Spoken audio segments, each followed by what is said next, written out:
नमस्कार प्यारे विद्यार्थियों।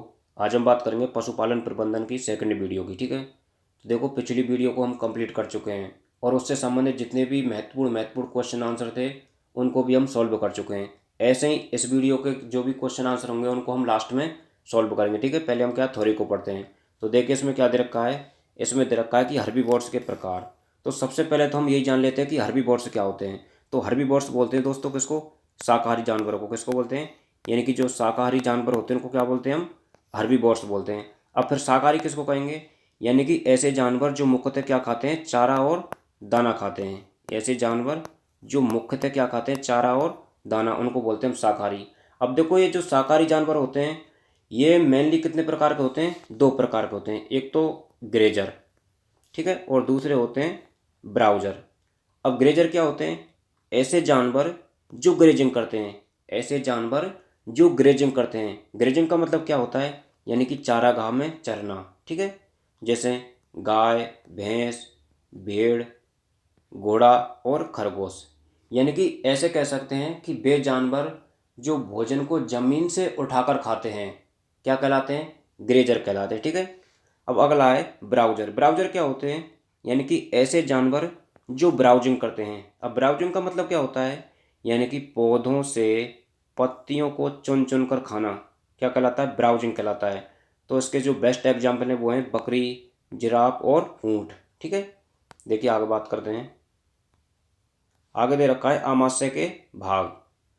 तो देखिए आमाशय के भाग की बात करें हम, तो रूमंती जानवर, यानी कि जो रूमंती जानवर होते हैं वो हम पहले ही पढ़ चुके हैं कि जो रूमंती जानवर होते हैं उनके आमाशय के कितने भाग होते हैं, चार भाग होते हैं। कितने भाग होते हैं, चार भाग होते हैं। कौन कौन से होते हैं, रूमन, ठीक है, रेटिकुलम, ओमेसम और एवोमेसम। ठीक है, तो जो रूमंती जानवर होते हैं उनके आमाशय के कितने भाग होते हैं, चार भाग होते हैं। रूमंती जानवर क्या होते हैं, ऐसे जानवर जो जुगाली करते हैं और उनके आमाशय के चार भाग होते हैं, यानी कि रूमन, रेटिकुलम, ओमेसम और एवोमेसम।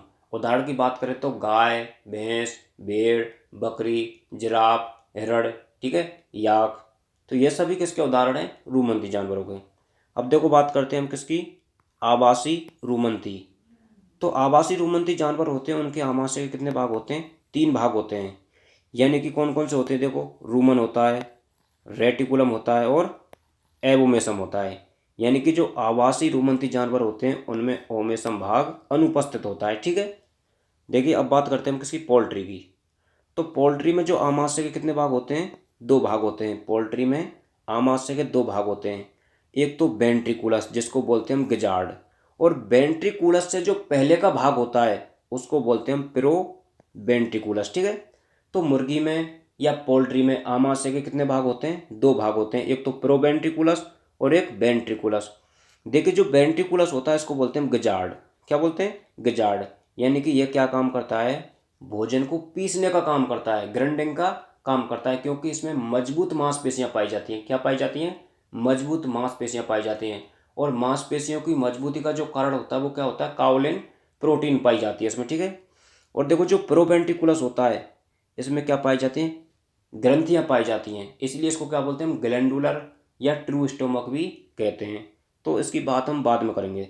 देखिए, और जो एरुमंती जानवर होते हैं, एरुमंती जानवर होते हैं उनमें आमाशय का केवल और केवल एक ही भाग पाया जाता है। इसीलिए एरुमंती जानवर होते हैं, इसलिए उनको बोलते हैं मोनोगैस्ट्रिक एनिमल। ठीक है, देखिए दूसरा पॉइंट है इसमें कि रूमंती जानवर और आवासी रूमंती जानवर, तो इनमें जो वास्तविक पाचन होता है ना दोनों में, ठीक है, रूमंती जानवर और आवासी रूमंती जानवर, इनमें जो वास्तविक पाचन होता है वो किसमें होता है, एवोमेसम होता है। इसीलिए एवोमेसम को बोलते हैं हम ट्रू स्टोमक। क्या बोलते हैं, ट्रू स्टोमक बोलते हैं, यानी कि सत्तामाशय। ठीक है, क्योंकि इसमें क्या पाई जाती हैं, ग्रंथियां पाई जाती हैं। क्या पाई जाती हैं, ग्रंथियां, और ग्रंथियों को बोलते हैं हम ग्लैंड्स। क्या बोलते हैं, ग्लैंड्स। इसीलिए जो एवोमेसम होता है उसको बोलते हैं हम ग्लैंडुलर स्टोमक। क्या बोलते हैं, ग्लैंडुलर स्टोमक। क्यों बोलते हैं, क्योंकि इसमें पाई जाती हैं क्या, ग्रंथियां, और जो ग्रंथियां होती हैं वो क्या करती हैं, गैस्ट्रिक जूस स्रावित करती हैं। क्या करती हैं, गैस्ट्रिक जूस स्रावित करती हैं। ठीक है, क्योंकि ग्रंथियां पाई जाती हैं इसलिए इसको बोलते हैं हम ग्लैंडुलर स्टोमक। देखिए आगे बात करते हैं हम पोल्ट्री की। तो देखिए बात करते हैं हम पोल्ट्री की। पोल्ट्री में जो वास्तविक पाचन होता है वो किस में होता है, प्रोवेंट्रिकुलस में। किस में होता है? प्रोवेंट्रिकुलस में। इसीलिए इसको बोलते हैं हम ट्रू स्टोमक। और क्या पाई जाती है इसमें? और पाई जाती है इसमें ग्लैंड्स, यानी कि ग्रंथियाँ पाई जाती हैं। ग्रंथियाँ पाई जाने के कारण इसको बोलते हैं हम ग्लैंडुलर स्टोमक। तो आपको पोल्ट्री में ध्यान रखना है कि पोल्ट्री में जो सप्तामांश होता है वो कौन सा होता है? प्रोवेंट्रिकुलस होता है। ठीक है, चलो देखिए अब हम बात करते हैं आगे। चौथा पॉइंट है कि गाय यानी कि रूमंती जानवर में भोजन के प्रवाह के आधार पर आमाशय के भाग, यानी कि भोजन के प्रवाह के आधार पर। प्रवाह का मतलब क्या है? यानी कि जो भोजन होता है वो पहले किस भाग में जाता है, फिर किस भाग में जाता है, तो उसके आधार पर।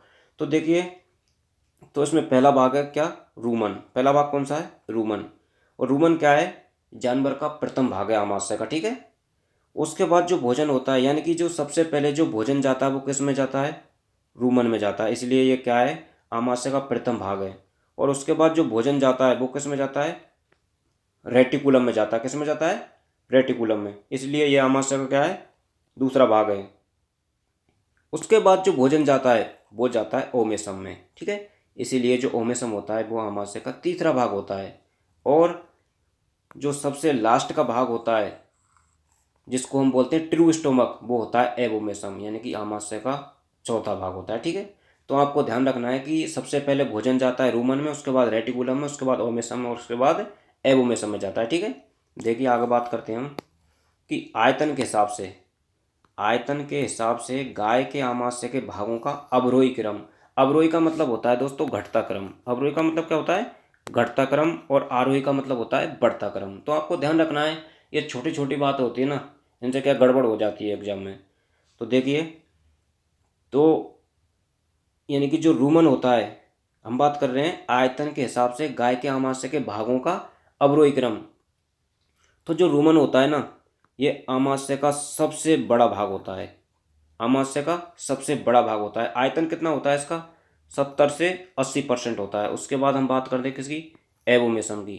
तो एबोमेसम क्या है? दूसरा भाग होता है। किसके आधार पर? आयतन के हिसाब से। तो इसका आयतन कितना होता है? 7 से 8%। और उसके बाद जो तीसरा भाग होता है वो होता है ओमेसम। इसका आयतन भी 7 से 8% होता है। और आमाशय का जो सबसे छोटा भाग होता है वो कौन सा होता है? रेटिकुलम होता है। सबसे छोटा भाग कौन सा होता है? रेटिकुलम होता है, जिसका आयतन होता है 5%, यानी कि यह सबसे छोटा भाग होता है। तो देखिए, अगर आपसे पूछ ले कि आयतन के हिसाब से गाय के आमाशय का अवरोही क्रम, तो अवरोही क्रम क्या बताना है आपको? रूमन, एबोमेसम, ओमेसम और रेटिकुलम। अगर आपसे क्या है, आरोही क्रम पूछ ले, यानी कि आयतन के हिसाब से गाय के आमाशय के भागों का आरोही क्रम, तो आरोही क्रम क्या बताना है? पहले बताना है आपको रेटिकुलम, ओमेसम, एबोमेसम और रूमन। ठीक है, चलो आगे बात करते हैं। यानी कि इसमें छठवां पॉइंट है कि बछड़े में जन्म के समय आमाशय का कौन सा भाग सबसे ज़्यादा विकसित होता है। तो दोस्तों, आप सभी जानते हैं कि जन्म के समय जो बछड़ा होता है या बच्चा होता है वो क्या पीता है? दूध पीता है। और जो दूध का जो पाचन होता है वो किस में होता है? एबोमेसम में। क्यों होता है? क्योंकि उसमें पाचक ग्रंथियां पाई जाती हैं। इसीलिए जन्म के समय आमाशय का सबसे विकसित भाग कौन सा होगा? एबोमेसम होगा। ठीक है, ये आपको ध्यान रखना है। देखिए अब बात करते हैं सातवें पॉइंट की। यानी कि बछड़े में रूमन का विकास, बछड़े में जो रूमन का विकास होता है वो कितने माह की उम्र पर पूरा होता है? तो वो होता है 6 माह की उम्र पर। ठीक है, 6 माह की उम्र पर पूरा होता है। इसीलिए यूरिया 6 माह के बाद खिलाना चाहिए। यानी यूरिया खिलाने की क्या है? शर्तें होती हैं। कौन सी शर्तें होती हैं? एक तो जो जानवर है वो कैसा होना चाहिए? रूमंती होना चाहिए, यानी कि ऐसा जानवर होना चाहिए जिसमें रूमन प्रेजेंट हो। दूसरी बात, अगर वो बछड़ा है तो उसकी उम्र 6 माह से अधिक होनी चाहिए। क्यों?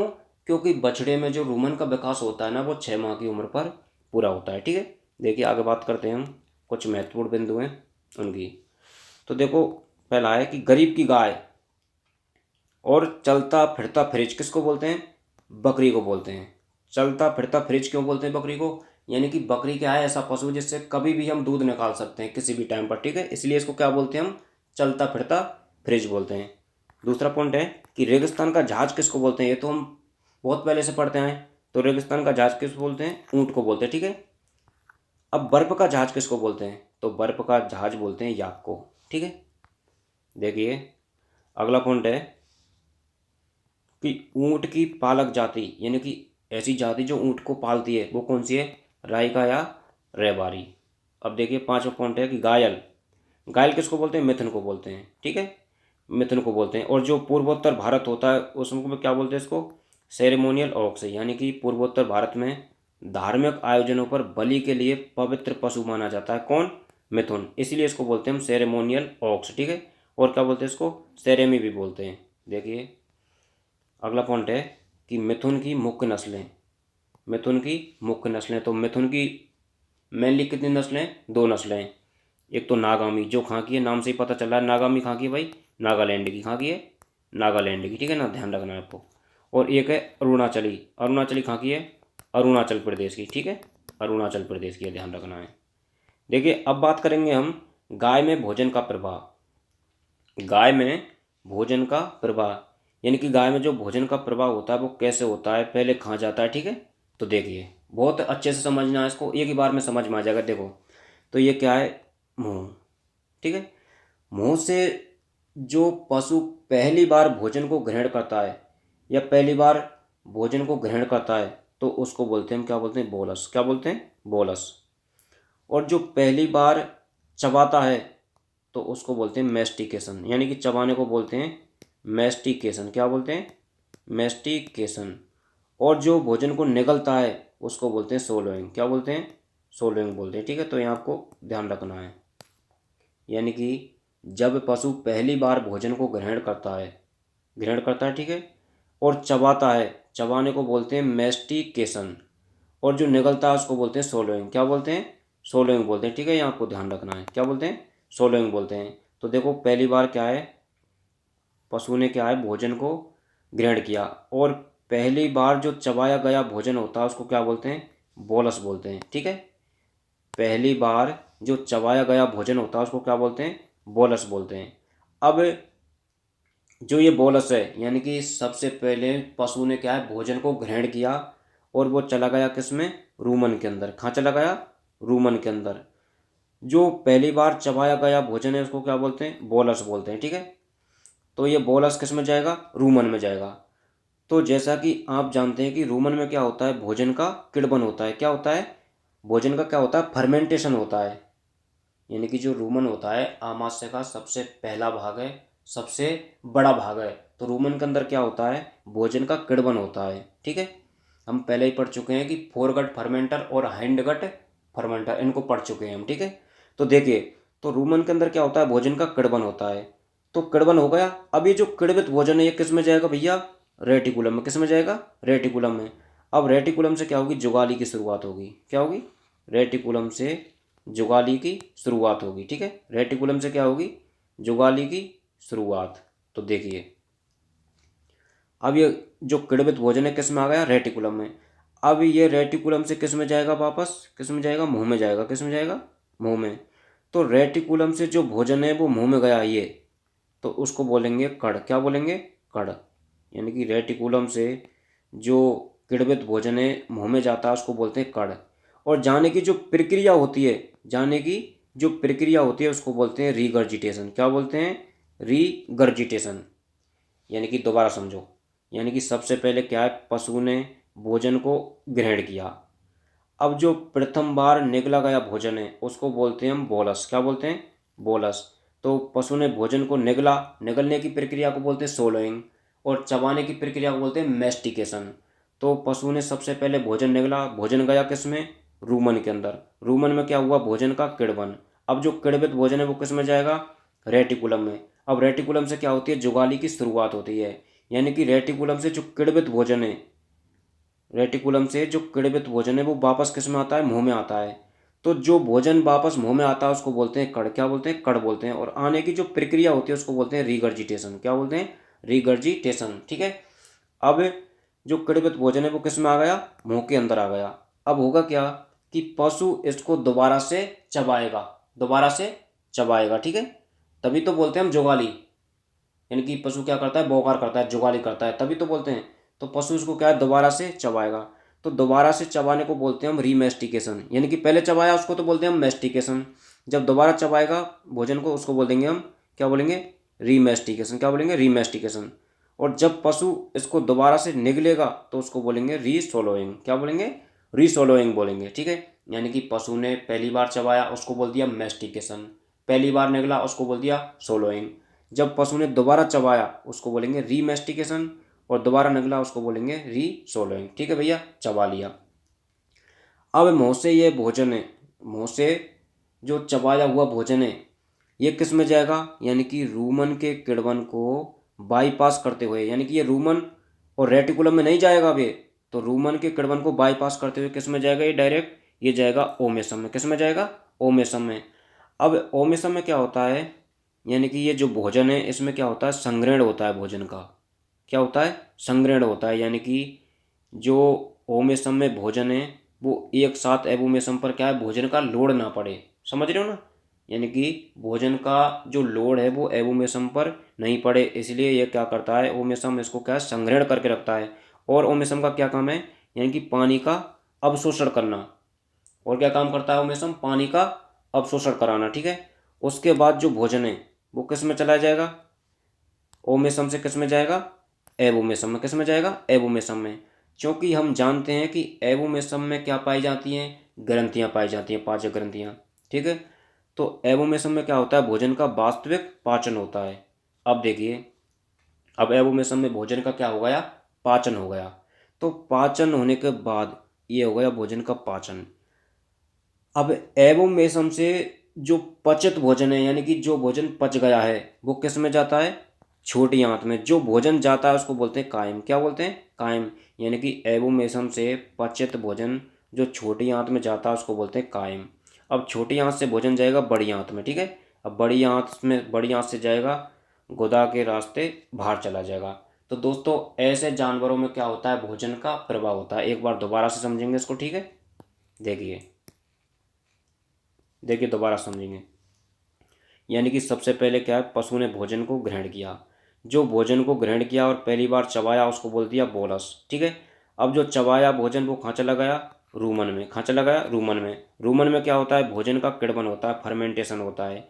अब जो रूमन में भोजन का फर्मेंटेशन हुआ, किण्वन हुआ, वो जाएगा किसमें? रेटिकुलम में। रेटिकुलम से होगी क्या? जुगाली की शुरुआत होगी, ठीक है। अब रेटिकुलम से जो किण्वित भोजन है जो मुंह में जाता है ये, ठीक है, उसको बोलेंगे कड़। क्या बोलेंगे? कड़ बोलेंगे। और जाने की जो प्रक्रिया होती है उसको बोलेंगे रीगर्जिटेशन, ठीक है। अब पशु क्या करेगा? इसको दोबारा से जो भोजन मुंह में आया है किण्वित भोजन उसको क्या करेगा? पशु दोबारा से चबाएगा। दोबारा से चबाने की प्रक्रिया को बोलते हैं रीमेस्टिकेशन, और दोबारा से निगलने की प्रक्रिया को बोलते हैं रीसोलोइंग, ठीक है। जब ये तीनों प्रक्रिया मिल जाती है यानी कि रीगर्जिटेशन, रीमेस्टिकेशन और रीसोलोइंग, तो उसको बोलते हैं हम जुगाली, ठीक है। उसको बोलते हैं जुगाली। यानी कि first plus second plus third, यानी कि जब ये तीनों प्रोसेस हो जाती है तब उसको बोलते हैं हम क्या बोलते हैं? जुगाली। क्या बोलते हैं? जुगाली। तो चबाने के बाद क्या होगा? यानी कि जो भोजन है मुंह से वो रूमन के किण्वन को बाईपास करते हुए डायरेक्ट किस में जाएगा? ओमेसम में जाएगा, ठीक है। ओमेसम में क्या होता है? भोजन का संग्रहण होता है और पानी का अवशोषण होता है। अब ओमेसम से जो भोजन है वो किस में जाएगा? एबोमेसम में। किस में जाएगा? एबोमेसम में जाएगा। एबोमेसम में क्या होता है? भोजन का वास्तविक पाचन होता है। जब एबोमेसम में भोजन का पाचन हो जाएगा, जो पचित भोजन है जो छोटी आंत में जाएगा उसको बोलेंगे हम कायम। अब छोटी आंत से बड़ी आंत में जाएगा, बड़ी आंत से गुदा के रास्ते बाहर निकाल दिया जाएगा, ठीक है। तो दोस्तों ये क्या है? जानवरों में भोजन का प्रवाह। देखो आगे बात करते हैं हम। यानी कि जुगाली किसे कहते हैं हम? जुगाली क्या होती है? यानी कि जुगाली को बोलते हैं रूमिनेशन। तो देखो रीगर्जिटेशन और रीमेस्टिकेशन और रीसोलोइंग, यानी कि जब ये तीनों प्रोसेस होती हैं उन जब उसको बोलते हैं हम जुगाली। तो रीगर्जिटेशन क्या होता है? यानी कि देखो रीगर्जिटेशन क्या होता है? यानी कि रेटिकुलम से किण्वित भोजन का मुंह में आना क्या कहलाता है? रीगर्जिटेशन कहलाता है। और रीमेस्टिकेशन क्या होता है? भोजन को चबाना। भोजन को पुनः चबाना क्या कहलाता है? रीमेस्टिकेशन कहलाता है। अगला है रीसोलोइंग। रीसोलोइंग क्या होता है? भोजन को पुनः निगलना, ठीक है। तो ये जब तीनों मिल जाते हैं, तीनों मिल जाते हैं तब उसको बोलते हैं हम जुगाली, ठीक है। देखिए आगे बात करते हैं कि जो जुगाली की शुरुआत होती है वो कहाँ से होती है? पहले ही पढ़ चुके हैं हम। जुगाली की शुरुआत होती है वो कहाँ से होती है? रेटिकुलम से होती है, ठीक है। अब देखो बोलस क्या होता है? बोलस यानी कि पहली बार निगला गया भोजन, यानी कि पहली बार पशु ने जो चबाया, ठीक है, और उसको निगला तो उसको बोल देते हैं हम क्या? बोलस। अगला देखिए कड़। कड़ क्या होता है? यानी कि किण्वित भोजन जो रेटिकुलम से वापस मुंह में आता है, यानी कि सबसे पहले जो भोजन है वो किस में गया, रूमन में। रूमन में क्या हुआ, भोजन का किण्वन हुआ।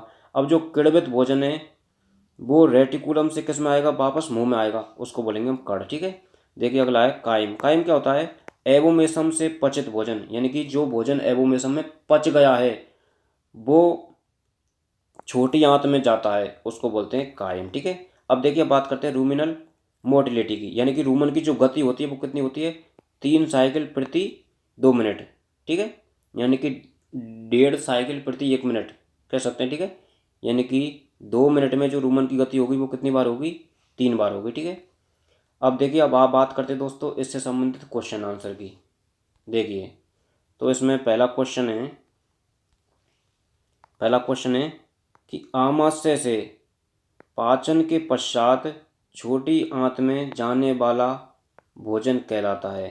ये वही क्वेश्चन है कि आमाशय से, या ऐसे बोल सकते हैं एबुमेसम से जो पचित भोजन है वो छोटी आंत में जाता है, उसको क्या बोलते हैं दोस्तों, अभी हम बात की थी, उसको बोलते हैं कायम। क्या बोलते हैं, कायम। तो कायम क्या होता है कि आमाशय से पचा हुआ भोजन जो छोटी आंत में जाता है उसको बोलते हैं कायम। ठीक है। देखिए दूसरा क्वेश्चन है कि पोल्ट्री में आमाशय के कितने भाग होते हैं। तो पोल्ट्री में आमाशय के कितने भाग होते हैं, 2 भाग होते हैं, एक तो प्रोवेंट्रिकुलस और एक वेंट्रिकुलस। देखिए तीसरा क्वेश्चन है कि जुगाली की शुरुआत कहाँ से होती है। अभी बात की थी हमने, जुगाली की शुरुआत कहाँ से होती है। तो जुगाली की जो शुरुआत होती है वो कहाँ से होती है, रेटिकुलम से होती है। कैसे होती है, यानी कि जो किण्वित भोजन है वो कहाँ जाता है, वापस मुंह में जाता है। ठीक है। उसको बोलते हैं हम रिगर्जिटेशन, और जो किण्वित भोजन होता है उसको बोलते हैं हम कड़। ध्यान रखना है। देखिए अगला क्वेश्चन है कि बछड़े में जन्म के समय आमाशय का सबसे विकसित भाग होता है वो कौन सा होता है, एबोमेसम होता है। क्यों, क्योंकि उस टाइम पर जो बच्चा होता है, बछड़ा होता है, वो क्या पीता है, दूध पीता है। दूध पीता है और दूध का जो पाचन होता है वो कहाँ होता है, एबोमेसम में होता है। इसीलिए आमाशय का सबसे विकसित भाग भी कौन सा हो जाएगा, एबोमेसम हो जाएगा। ठीक है। देखिए अगला क्वेश्चन है कि बर्फ का जहाज किसे कहा जाता है। बर्फ का जहाज किसे कहा जाता है, तो किसको कहते हैं, तो याक को बोलते हैं। किसको बोलते हैं, याक को बोलते हैं। देखिए छठवां क्वेश्चन है, चलता फिरता फ्रिज किसे कहते हैं। चलता फिरता फ्रिज किसको बोलते हैं भैया, बकरी को बोलते हैं। क्यों बोलते हैं, बकरी ऐसा पशु है जिससे हम कभी भी किसी भी टाइम पर क्या है, दूध निकाल सकते हैं। ठीक है। इसलिए इसको बोलते हैं हम चलता फिरता फ्रिज। देखिए अगला क्वेश्चन है कि निम्न में से ब्राउज़र का उदाहरण नहीं है। तो देखिए ग्रेजर और ब्राउज़र, हम पहले ही सबसे स्टार्टिंग में हमने इनकी बात की थी। तो देखो ग्रेजर क्या होते हैं, ग्रेजर वे जानवर जो ग्रेजिंग करते हैं, यानी कि जो चारागाह में चरते हैं, यानी कि ज़मीन से भोजन को उठाकर खाते हैं, वो क्या कहलाते हैं, ग्रेजर। और ब्राउज़र जो पेड़ों से झाड़ियों से पत्तियों को चुन चुन कर खाते हैं, वो क्या कहलाते हैं, ब्राउज़र एनिमल कहलाते हैं। तो क्वेश्चन क्या पूछ रहा है कि निम्न में से ब्राउज़र का उदाहरण नहीं है, ब्राउज़र का उदाहरण नहीं है। तो देखो गाय, गाय किसका उदाहरण है, ग्रेजर का। ठीक है। जिराफ, जिराफ किसका उदाहरण है, ब्राउज़र का। ऊँट किसका उदाहरण है, ब्राउज़र का। बकरी किसका उदाहरण है, ब्राउज़र का। तो इसका राइट आंसर क्या हो जाएगा, गाय।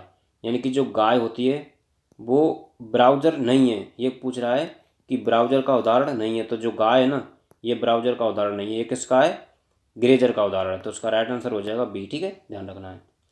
अगला क्वेश्चन है कि गाय में आमाशय का अंतिम भाग होता है। गाय में जो आमाशय का अंतिम भाग होता है वो कौन सा होता है भैया, एबोमेसम होता है। पहला कौन सा होता है, पहला होता है रूमन, दूसरा कौन सा होता है, रेटिकुलम, तीसरा होता है ओमेसम और चौथा होता है एबोमेसम। तो ठीक है दोस्तों, ये अपनी वीडियो कंप्लीट होती है।